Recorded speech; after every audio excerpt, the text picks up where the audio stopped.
Revelation of Hope Seminar gipasiog na sa ASI Cluster 2 sa Central Mindanao Mission. Anihas kapaglaam Jeneline May Ubanan magahatag sa detalye. Usa ka pa nagtapok ang gihimo dinhi sa Margaret Hotel Maramag Bukidnon alang sa Revelation of Hope Seminar nga gipangunuhan sa ASI Cluster 2 of Central Mindanao Mission. Kini usa ka pagpatin-aw sa mga tagna nga anaa sa Biblia.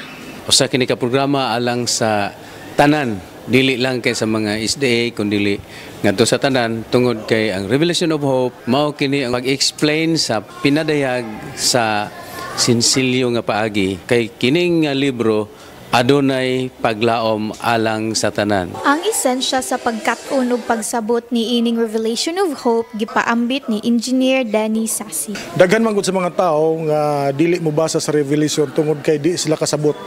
Pero kung ato lang yun maayo pag tuon ang libro sa pinadayag, diha nato masayran kung unsa di ay ang plano ni Ginoong Hesus sa katapusan nga panahon. So dako kayo ang atong makuha nga kahibalo kabahin sa mga tagna pinaagi sa libro sa pinadayag og kini mohatod nato og suod nga relasyon ngadto sa Ginoo unya dili ta mahadlok sa mga butang nga umalabot. Good thing kay naka-appeal ko aning seminar which is gi-invite ko sa akong mother is mas na-change ang ako ang point of view kung unsa gid ang end of days. Mas clearer siya sa ako karon nga nakadungog ko, naka-attend ko aning seminar kay mas na tagaan gyud ko og kanang kaalam.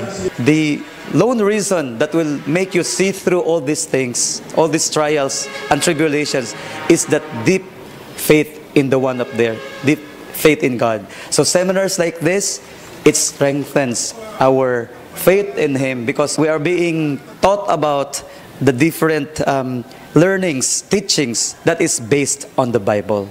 Ang mga tagna nga nahisulat sa Biblia nagdala og dakong paglaom nga taliwala sa mga pag-antos adunay kaayo diha kang Hesus. Gikan sa kaumuhan sa Central Mindanao Mission, Jeneline May Ubanan alang sa Mizpah Live News and Commentary.